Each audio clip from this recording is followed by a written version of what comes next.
പോലീസിൽ നിന്ന് അവനെ കുറിച്ച് കിട്ടുന്ന ഇൻഫോർമേഷൻസ് ഒക്കെ അങ്ങനെയുള്ളത് ആന്റി. ജീവൻ രാജ് ഏതോ മയക്കുമരുന്ന് സംഘത്തിന് കണ്ണിയാണെന്നൊക്കെയാ പറയപ്പെടുന്നത്. അയ്യോ, ഇതൊക്കെ മോളോട് പോലീസ് നേരിട്ട് പറഞ്ഞതാണോ? അതോ പോലീസിന്റെ കണ്ടെത്തലായി വേറെ ആരെങ്കിലും മോളെ അറിയിച്ചതോ?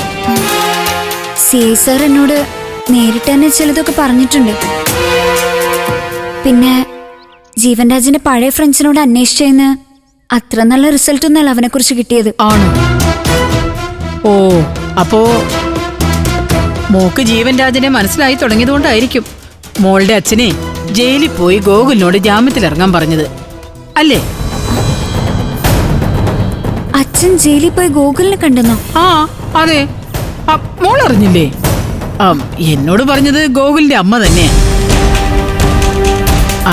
അല്ല, അവൻ ജാമ്യത്തിലിറങ്ങാൻ പറ്റില്ല എന്ന് പറഞ്ഞിരിക്കുകയായിരുന്നല്ലോ. സത്യം പറഞ്ഞാൽ അവൻ അങ്ങനെ ചെയ്തതേ നിന്നെ കിട്ടാത്തതിന്റെ വിഷമത്തിലാന്നാ ഞാൻ അറിഞ്ഞത്. നിന്നെ കല്യാണം കഴിക്കണമെന്ന് ഗോകുൽ അത്രയ്ക്കും ആഗ്രഹിച്ചതായിരുന്നല്ലോ. എന്തായാലും അനന്തം മാഷ് പോയി സംസാരിച്ചതിന്റെ പിറ്റേ ദിവസം തന്നെ ഗോകുല് ജാമ്യത്തിലിറങ്ങി. അതോടെ ആ കുടുംബത്തിന് സന്തോഷവും തിരിച്ചു കിട്ടി. അച്ഛനാണ് ഗോകുലിനെ ജയിലിൽ നിന്ന് ഇറക്കാൻ മുൻകൈ എടുത്തതെന്ന് എനിക്ക് അറിയില്ലായിരുന്നു. അച്ഛന്റെ മനസ്സിന് എന്തെങ്കിലുമൊക്കെ കണക്കുകൂട്ടല് കാണും. നിനക്കൊരു നല്ല ഭാവി ഉണ്ടാക്കി തരേണ്ടത് അച്ഛന്റെ കടമയല്ലേ മോളെ? എന്തായാലും സ്വന്തം മക്കളുടെ ജീവിതം സുരക്ഷിതമാക്കാൻ അനന്തമാഷ് കാണിക്കുന്ന ആത്മാർത്ഥത സമ്മതിച്ചേ പറ്റൂ.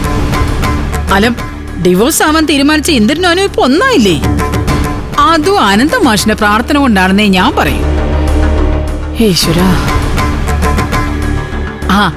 മഞ്ചാരിയുടെ ബസ് വരാൻ ടൈമായി അല്ലേ? എന്നാ മോള് പോയിക്കോ, ചെല്.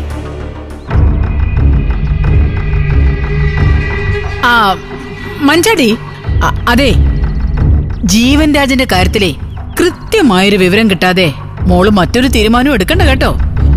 അല്ല, ചിലപ്പോ ഇതൊക്കെ ഒരു പുകമറ സൃഷ്ടിക്കലാണെങ്കിലോ? അല്ല, ഒന്നുമല്ലെങ്കിലും മോള് മനസ്സ് കൊടുത്ത് സ്നേഹിച്ച ആളല്ലേ ജീവൻ രാജ്. അവനെ കുറിച്ച് ആരെന്തു പറഞ്ഞാലും അവൻ തിരിച്ചു വരുന്നവരെ കാത്തിരിക്കേണ്ടതേ മോളുടെ കടമയാ. അത് ഉറപ്പാ. കാത്തിരിക്കാൻ മാത്രമല്ല, ഇനി ജീവനെ കണ്ടെത്തുകൂടി എന്റെ ലക്ഷ്യം. അങ്ങനെ തന്നെ വേണം.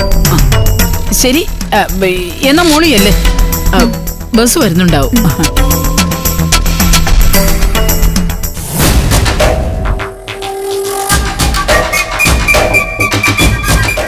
എടോ മാഷേ, എന്റെ ഒരു മോനെ എന്നിൽ നിന്ന് അകറ്റാൻ തനിക്ക് പറ്റൂ. പക്ഷേ സുശീല മനസ്സ് വെച്ച തന്റെ 5 പെൺമക്കളെയും തന്നിൽ നിന്നും അകറ്റാൻ എനിക്ക് പറ്റും.